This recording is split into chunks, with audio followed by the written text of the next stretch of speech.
আসসালামু আলাইকুম রহমতুল্লাহ। প্রিয় শিক্ষার্থী ভাই বোনেরা, আপনার টাইটেল এবং থাম্বনেল দেখে বুঝতে পেরেছেন যে আজকে আমরা কী নিয়ে আলোচনা করব। দীর্ঘদিন পরও আবার আপনাদের সামনে ওআইটিসি টেস্ট নিয়ে আমরা আলোচনা করব।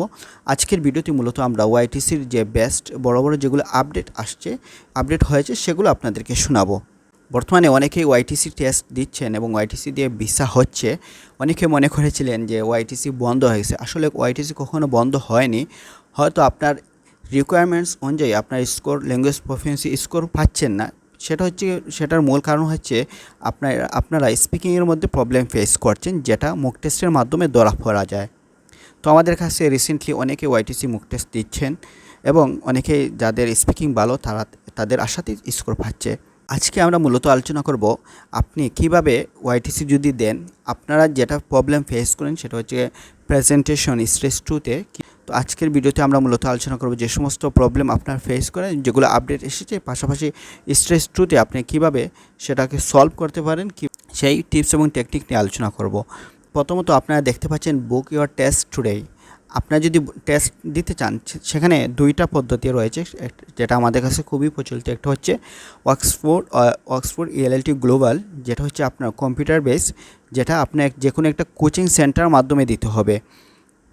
যেখানে আমরা যদি কোচিং টেস্ট সেন্টার যদি সার্চ করি, বাংলাদেশ আমাদের ঢাকার মধ্যে রয়েছে বাংলাদেশ ঢাকা।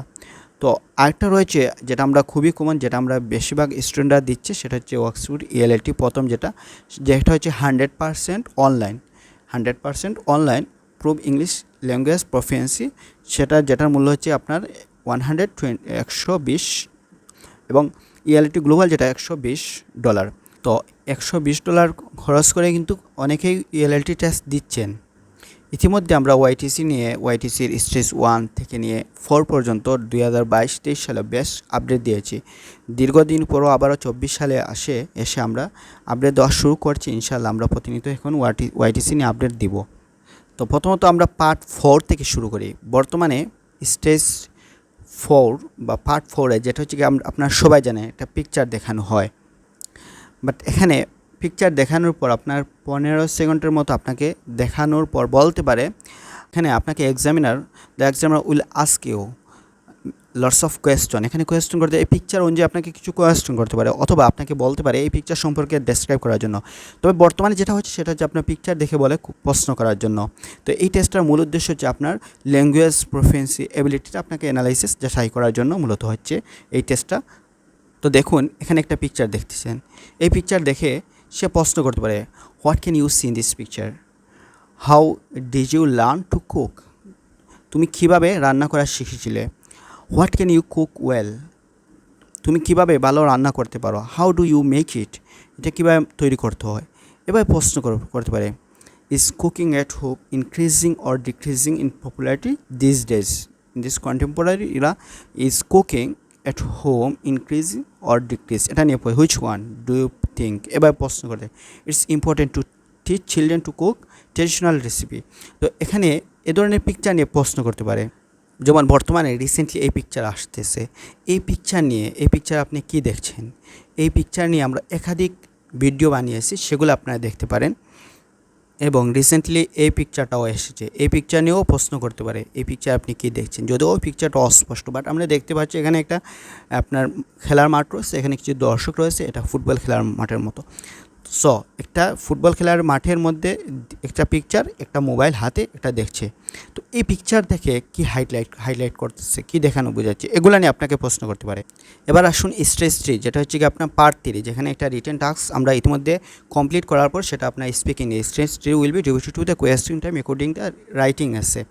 এখানে আপনাকে রাইটিংয়ের মধ্যে সিনোনিম কি, সমার্থক শব্দ, মিনিং, ডেফিনিশন এবং lots of question, many question, আপনার রাইটিং টাস্কের যে প্রশ্ন থাকে সেই প্রশ্ন অনুযায়ী আপনাকে অনেকগুলো প্রশ্ন করতে পারে। যেমন এখানে একটা আপনার একটা স্টেটমেন্ট দিয়ে একটা প্রশ্ন করছে, what's the pros and cons of having a large family and what's the advantage and disadvantage of having a large family. এই প্রশ্নের উপর ইন ইউর অপিনিয়ন বলে প্রশ্ন করতেছে।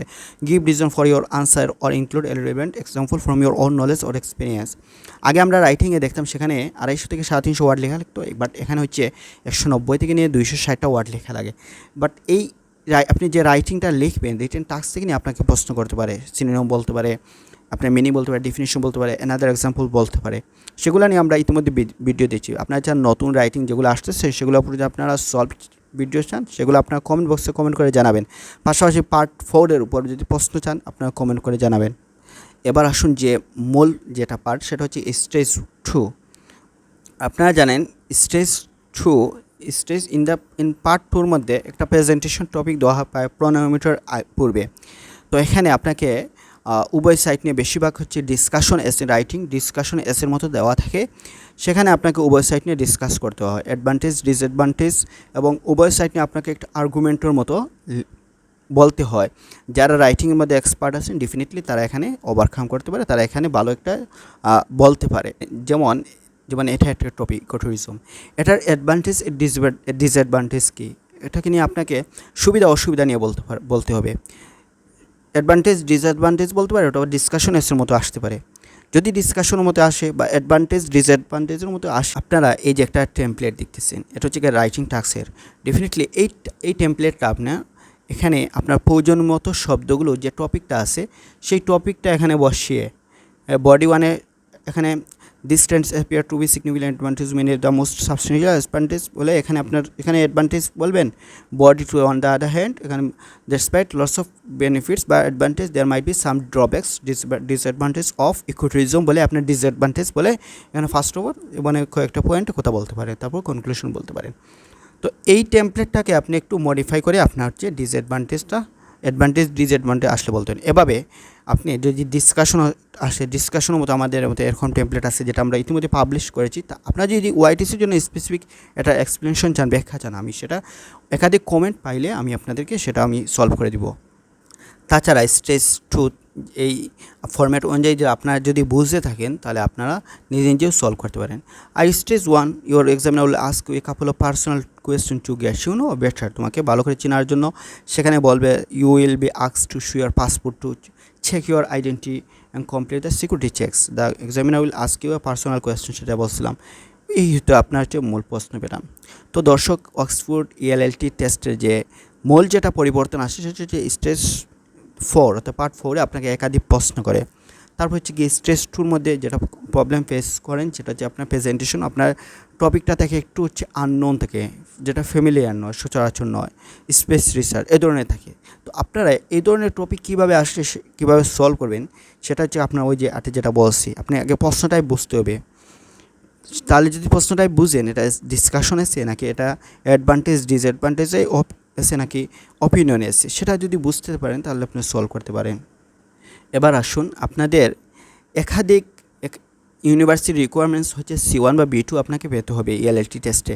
ELLT টেস্টের C1 মিনস হচ্ছে আপনার আইএলটিএসের হচ্ছে কি আপনার 7 থেকে 8।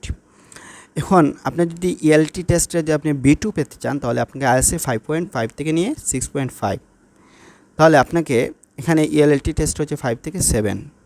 সো আপনার রিকোয়ারমেন্টসটা এখানে আইএলটিএস এবং ওয়াইটিসির মধ্যে যে ডিফারেন্স, যে স্কোরের মধ্যে আপনাদের স্কোরটা যে ম্যাপিং স্কোর ম্যাপিংটা ডায়াগ্রামটা আপনাকে ভালো করে বুঝতে হবে। তো দর্শক, এই ছিল আজকের ভিডিও। দেখা হচ্ছে পরবর্তী কোনো ভিডিওতে। এই পর্যন্ত সবাই ভালো থাকুন, সুস্থ থাকুন। আপনারা ওয়াইটিসি সংক্রান্ত যদি কোনো আপডেট পেতে চান অবশ্যই কমেন্ট বক্সে কমেন্ট করে জানাবেন, ইনশাআল্লাহ আমি রেসপন্স দিব। সবাই ভালো থাকুন, সুস্থ থাকুন। আল্লাহ হাফিজ।